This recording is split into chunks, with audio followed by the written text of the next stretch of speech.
এই মাঠটা যেন আমার নিজের শরীরের মতো। যত কাটি ততই ব্যথা লাগে, কিন্তু তবুও কাটি। বছর বছর কষ্ট করি, অথচ ফলটা যায় অন্যের ঝুলিতে।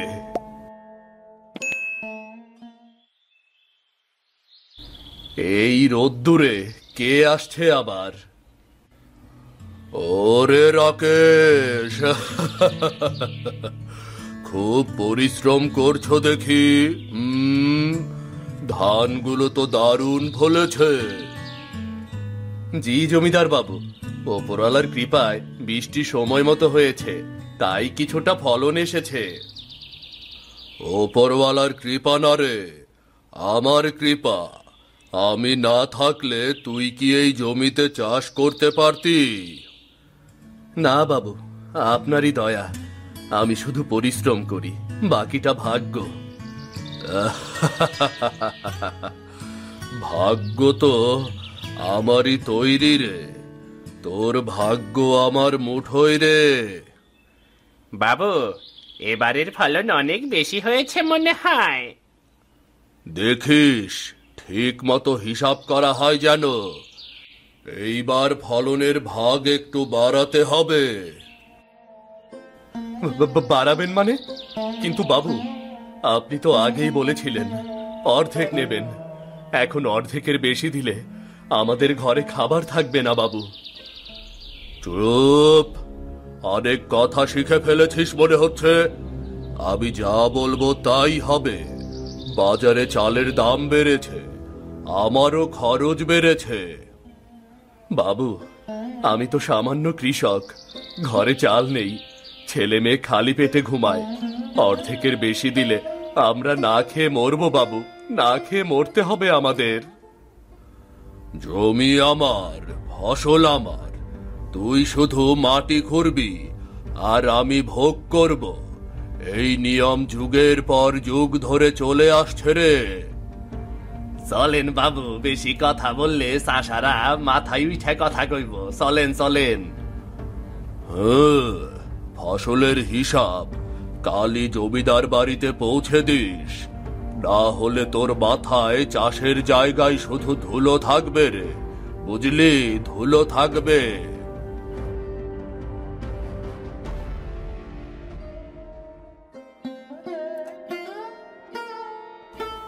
হে সৃষ্টিকর্তা, পরিশ্রম করলে কি সত্যি ফল মেলে না?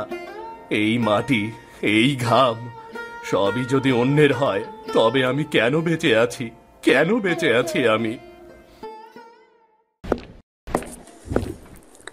কি ভাবছেন এই কার্টুনগুলো কিভাবে বানাই? কোনো চিন্তা নেই। আমাদের অফিস এফএস ক্রিয়েশনে হাতে কলমে শেখানো হচ্ছে 2D অ্যানিমেশন। অনলাইন কোর্সে আজই জয়েন করুন।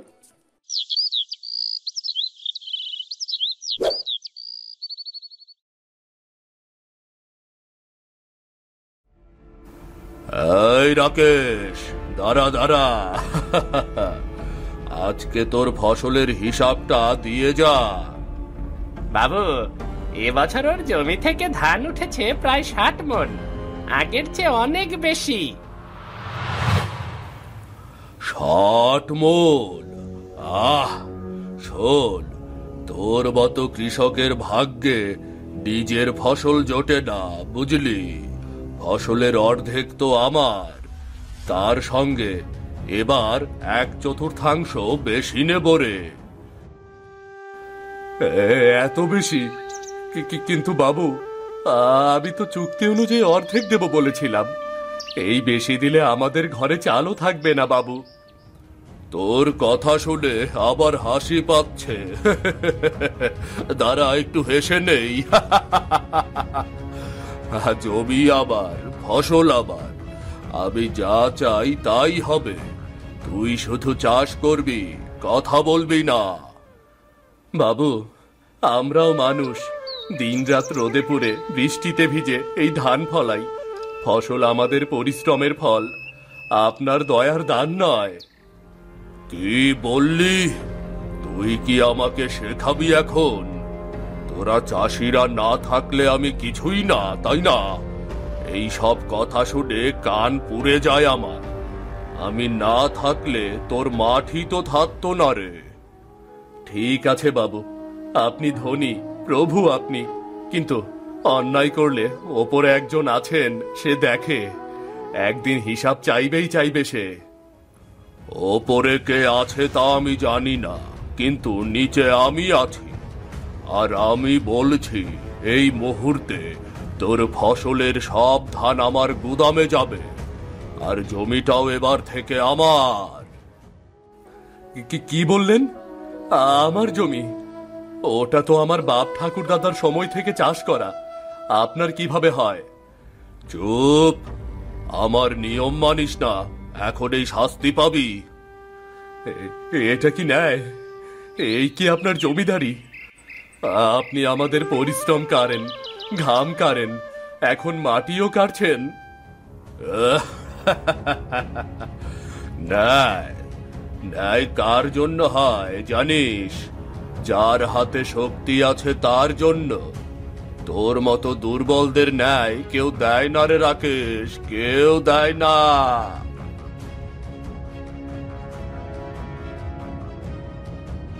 দূর হ, বেশি কথা বলিস না। চাষা হইয়া জমিদারের সামনে চিৎকার, ভাগ ভাগ ভাগ। বাবু, আজ আপনি আমার সব কেড়ে নিয়েছেন, ফসল, জমি, সম্মান, কিন্তু মনে রাখবেন, এই মাটিরই ন্যায়ের হাত সব থেকে শক্ত। একদিন আপনার দোতলা বাড়ির দেয়ালও এই মাটিতে মিশে যাবে। কি তুই আমাকে অভিশাপ দিচ্ছিস? চাষার সন্তান হয়ে তোর এত সাহস? সিপাহীরা, ওকে এখান থেকে বের করে দাও। আজ আপনি হাসছেন বাবু, কিন্তু একদিন এই মাটি হাসবে, আর আপনি কাঁদবেন বাবু, আপনি কাঁদবেন।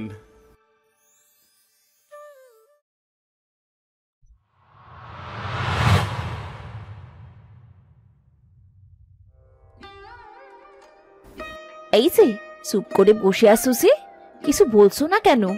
সারাদিন তো কিছুই খাওনি, এখনো মুখে একদানা ভাতও তুললে না। খাবো কি দিয়ে মুক্তা? ঘরে খাবার নেই, মাঠে ফসল নেই, জমিও নেই, সব জমিদার কেড়ে নিল আমার ঘাম, আমার রক্ত, আমার আশা। তুমি এমন কথা বলো না গো, উপরওয়ালা নিশ্চয়ই কিছু একটা করবেন, দেখো। আমাদের মতো গরিবের কান্না কে শোনে? আমি ভাবছিলাম এবার যদি ফলন ভালো হয়, বিল্টুর জন্য নতুন জামা কিনবো, কিন্তু এখন তো বিল্টুর জন্য এক মুঠো চালও নেই। তুমি যদি ভেঙে পড়ো, আমরা আমরা কার ভরসায় থাকবো? তুমি তো আমাদের মাথার ছায়া। তুমি যদি হাল ছেড়ে দাও, তবে আমি কি করে সংসার চালাবো? কি করব বলো? এই গ্রামে গরিবের জন্য কোনো রাস্তা নেই গো, কোনো রাস্তা নেই। শোনো, বাড়ির পাশে যে পুকুরটা আছে, ওখানে যদি হাঁস পালন করি। হাঁস পালন? হ্যাঁ, হাঁস তো ডিম দেয়, বাজারে ডিম বিক্রি করলে কিছু টাকাও পাওয়া যাবে, আর হাঁসের বাচ্চা কেনা বেশি খরচ নয়, আর আমাদের পুকুরে জায়গাও তো আছে। ওসব কি এত সহজ? হাঁস পালনের অভিজ্ঞতা তো আমাদের নেই। মাঠে কাজ করার সময় তুমি যেমন শিখেছিলে, তেমনি হাঁস পালনও শিখে যাবে। আমি ছোটবেলায় মাকে দেখেছি হাঁসের বাচ্চার যত্ন নিতে, জল, ভাত, খুদ সবই সামলানো যায়। তুমি তো দেখি আজ বড় বুদ্ধিমতী হয়ে গেছো। না গো না, আমি শুধু ভাবছি, যখন সব রাস্তা বন্ধ হয়ে যায়, তখন নতুন রাস্তা তৈরি করতে হয়। জমিদার জমি কেড়ে নিয়েছে তো কি হয়েছে, কিন্তু পুকুর তো কাটতে পারেনি। ঠিক বলেছ, পুকুর এখনো আমাদের। যদি সেখানে চাষ শুরু করি, অন্তত চেষ্টা তো করতেই হবে, তাই না? তাহলে তাহলে কাল বাজার থেকে কয়টা হাঁসের বাচ্চা কিনে আনো। তুমি না থাকলে আমি অনেক আগেই হার মেনে ফেলতাম মুক্তা। তুমি যেন আলোর প্রদীপ, এই অন্ধকারের ঘর তুমি।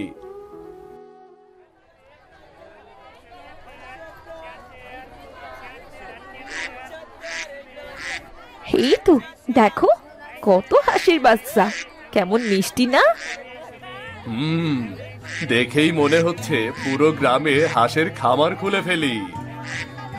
এই যে রাকেশ ভাই, অনেকদিন পর দেখা, তাই এখানে আজ হাঁস পালন শুরু করবে নাকি? হ্যাঁ গো হ্যাঁ, কিছু একটা তো করতেই হবে। ভাগ্য ভালো থাকলেই হয় না ভাই, মনের জোর লাগে। এই যে দেখছেন, আমার এই খাঁচাগুলোর ভেতর এক একটা হাঁসের বাচ্চা, সবই আলাদা জাতের গো। এইগুলো দেখতে একই রকম তো? একই রকম দেখালেও ভাগ্য এক না। এই বাচ্চাটার চোখ দেখো কেমন টলটলে। দেখে মনে হচ্ছে যেন রাজা হাঁসের সন্তান। শুনছেন, লোকমুখে বলে, যার ঘরে এই সোনালী হাঁস যায় তার ভাগ্য খুলে যায়। এই বাচ্চাটা একটু আলাদা, খুব যত্নে রেখেছি। আরে, আপনি আবার বিশ্বাস করেন এসব? বিশ্বাস না করি, তবু অনেক সময় কপালের ব্যাপার ঠিকই ঘটে যায় ভাই। ঠিক আছে ঠিক আছে, এখন আমাদের কয়টা বাচ্চা দেন তো, এই সুন্দর হাঁসটাও দিয়েন। এটা এটা যদি বেশি দামি হয়? না ভাই, বেশি দামি না, যেহেতু নতুন শুরু করেছেন আমি কমে দিয়ে দেব। তাহলে ঠিক হলো, আমরা এই বাচ্চাটা আর সাথে আরো কয়েকটা বাচ্চা নেব।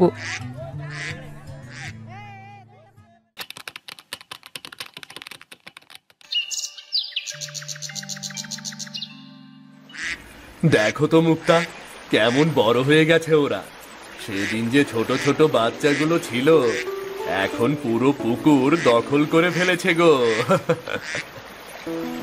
আজ এই খাবারটা নিজের হাতে বানালাম ওদের খেতে দেবো বলে। বাবা বাবা, ওই দেখো সোনাই, ও তো একেবারে রানীর মতো। সত্যি বলছো পিল্টু? দেখো না কেমন আলাদা, ওর চোখ দুটো কেমন উজ্জ্বল, যেন কথা বলে। হ্যাঁ, বাকি সব হাঁসের চেয়ে ও যেন আলাদা কিছুর জন্যই জন্মেছে। ওরা আমাকে চিনে ফেলেছে বাবা, দেখো না, ডাকলেই আসে। তুমি তো প্রতিদিনই ওদের খাবার দাও, চিনবে না কেন? মানুষের মতো ওদেরও মায়া আছে রে, যে যত ভালোবাসে ওরা তত কাছে আসে রে। বাবা, ওই আলোটা দেখলে? হ্যাঁ দেখেছি রে, এ যেন রোদে প্রতিফলন রে।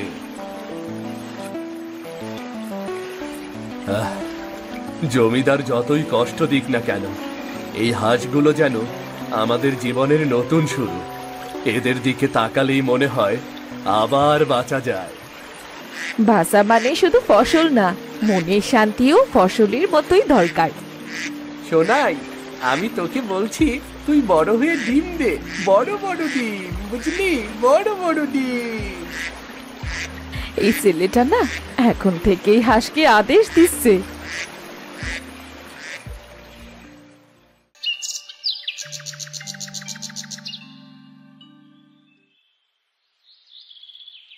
দেখি তো আজ হাঁসগুলো ডিম দিয়েছে কিনা। কাল সোনাই তো খুব অস্থির ছিল।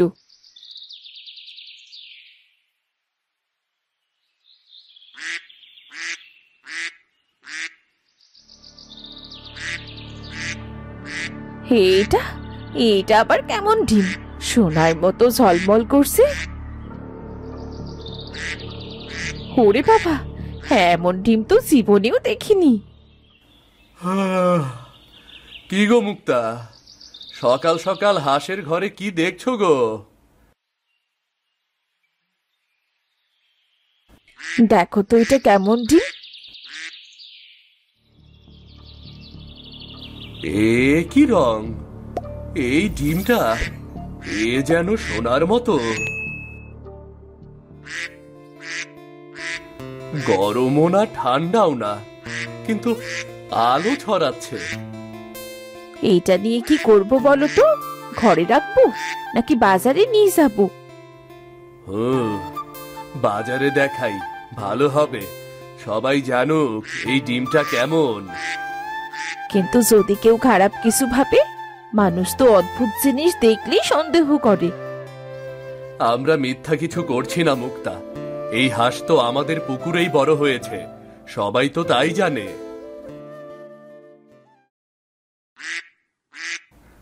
মা, বাবা, তোমরা হাঁসের ঘরে কেন? আমি ওদের খেতে দেব। দেখো বাবা, সোনাই আজ একটা ডিম দিয়েছে। ও, সোনালি ডিম। মা, এটা কি সোনার তৈরি? কে জানে রে, হয়তো তোমার বন্ধু সোনার তৈরি জাদুর হাঁস। এইটা যত্ন করে রাখি। আজ বিকেলে বাজারে গিয়ে সবগুলো ডিম বিক্রি করে কিছু চাল কিনে আনবো। হ্যাঁ, তবে কাউকে বেশি কিছু না বলো এখনই। জমিদার যদি জানতে পারে কিছু একটা গোলমাল করবে গো, বুঝলে?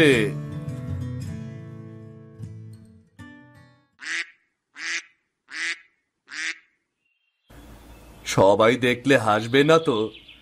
এমন ডিম তো কেউ দেখেনি। হাসুক, তাতে কি? আমি তো কিছু ভুল করছি না। সত্য জিনিস লুকিয়ে রাখা পাপ।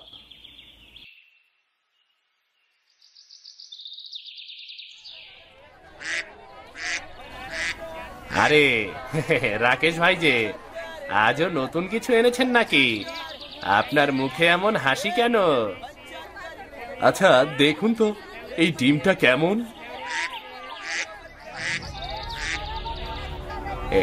এটা এটা ডিম না, একেবারে তো সোনার মতো।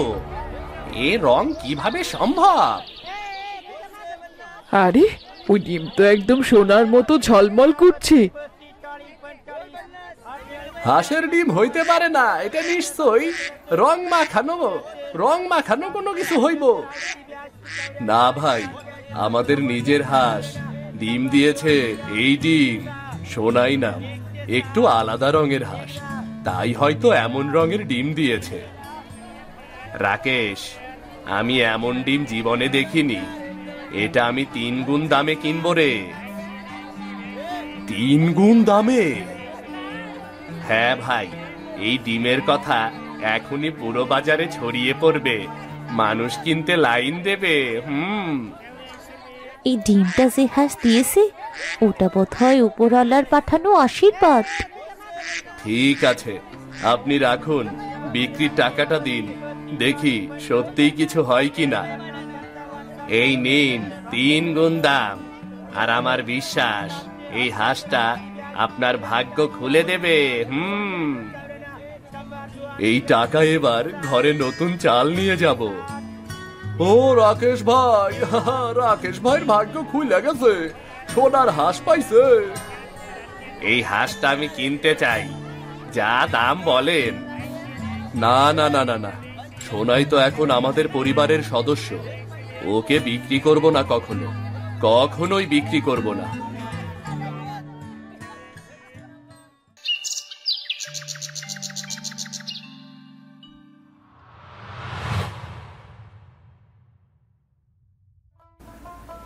এই ঘরে কতদিন এমন আলো দেখিনি, মনে হয় আমাদের দিন ফিরেছে।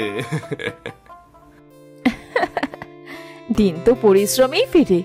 তুমি যেদিন ওই হাঁসটার দিকে মমতা নিয়ে তাকিয়েছিলে, সেই দিনই ভাগ্য বদলেছিল। তুমি না থাকলে আমি হয়তো ওটাকে ফেলেই দিতাম। তোমার বিশ্বাসই তো আমাদের শক্তি দিয়েছে গো। বাবা, সোনাই আজ আবার ঘরে বসে ডিম দিয়েছে, আমি কিন্তু দেখেছি।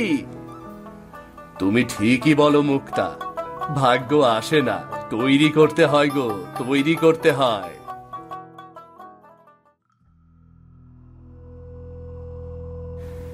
জমিদার বাবু, খবর এসেছে গ্রাম থেকে। রাকেশের সোনালী হাঁসের থেকে নাকি সোনালী ডিম পাওয়া যাচ্ছে, সে আবার সেটা বিক্রিও করছে। গ্রামের মধ্যে খবর ছড়িয়ে গেছে, রাকেশ এখন প্রচুর টাকার মালিক। কি বলছো? সে গরিবের পুত্র, সে কি আমার কথাও শোনে না? সোনালী হাঁস, সোনালী হাঁসের ডিম বিক্রি, সে কি আমার জায়গা নিতে চায় নাকি? হ্যাঁ জমিদার বাবু, গ্রামবাসীও আশ্চর্য, সবাই ডিম দেখতে ভিড় করেছে। ঠিক আছে, এখনই যাই, ওকে লাগবে, ওর হাঁসগুলো আমার হবে।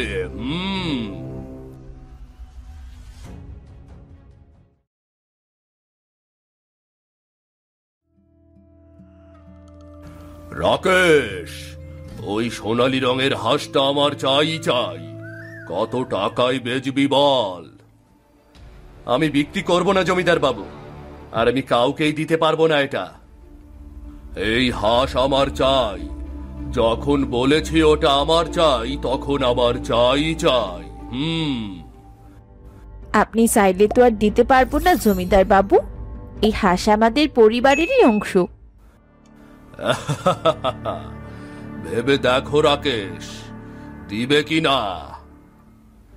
আমি আমার হাঁস বিক্রি করব না জমিদার বাবু, আপনি এখন আসতে পারেন। ঠিক আছে, আমি রাতে অন্য পরিকল্পনা করব। এই হাঁসগুলোর জন্য সিপাহীদের নিয়ে আসবো আবার আমি।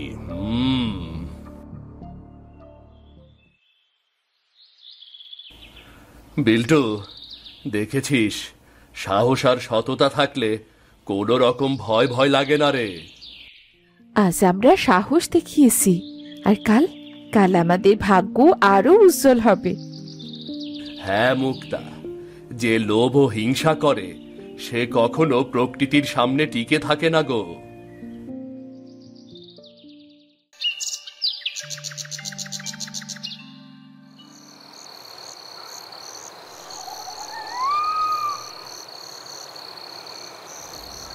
চুপ চুপ, কেউ কিছু দেখে ফেললে বিপদ।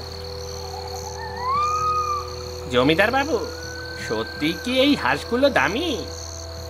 হ্যাঁ, রাকেশ ভীষণ ভাগ্যবান হয়ে গেছে। এবার সেই ভাগ্য আমার হবে।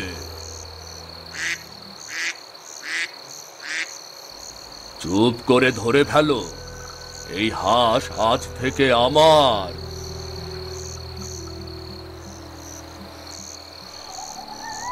জমিদার বাবু, আলো দেখছেন? হাঁসটা জ্বলে উঠেছে। কি কি হচ্ছে এখানে? এই ছেলেরা, পেছনে হাঁটো, পেছনে হাঁটো। আর কত পাপ করবে? তুমি গ্রামের মানুষদের উপর অত্যাচার করছো। কে কে কে কে বলছে?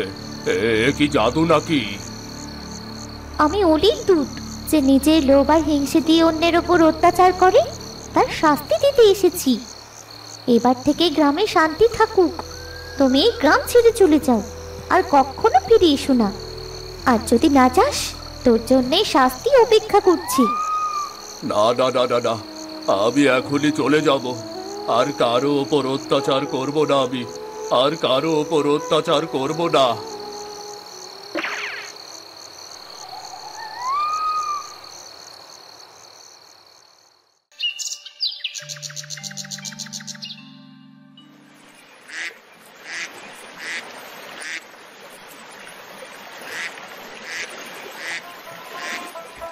রাকেশ, রাকেশ, শুনেছো কিছু? জমিদার পালিয়েছে। হ্যাঁ, আমাগর শান্তি ফিরছে, আর কেউ আমাগর ওপর অত্যাচার করব না। যে অন্যায় করে তার পরিণাম এমনই হয়। আজ আমাদের গ্রামের মানুষ আবার নিজের পরিশ্রমে জীবন গড়ে তুলতে পারবে। দেখো, কষ্ট আর ধৈর্য সব সময় ফল দেয়। এবার সবাই নিজের ফসলে স্বাদ নিতে পারবে, কেউ আর অন্যের ওপর লোভ দেখাবে না। দেখো মা, সোনাই আবার পুকুরে সাঁতার কাটছে। দেখো দেখো। এবার থেকে গ্রামের মানুষ নিজের পরিশ্রমে সুখে থাকবে। পরিশ্রম, সততা আর ভালোবাসা থাকলেই ভাগ্য আমাদের পথ দেখায়। আমাদের জীবন এখন নতুন ভোরের মতো উজ্জ্বল, আর এই সোনালী হাঁস আমাদের পরিবারের ভাগ্য রক্ষা করেছে। সোনাই, তুমি আমাদের জীবনের নায়ক। এখানেই শিখেছি, সত্য, ধৈর্য ও ভালো মন থাকলে লোভ ও অন্যায়ের কোনো জাদুই আমাদের হারাতে পারে না। গ্রামে শান্তি আর সমৃদ্ধি ফেরে সবার জন্য এটা। গল্পটা যদি ভালো লেগে থাকে, চ্যানেলটি সাবস্ক্রাইব করে আমাদের সঙ্গেই থেকো। আর হ্যাঁ, লাইক আর কমেন্ট করতেও ভুলবেন না কিন্তু।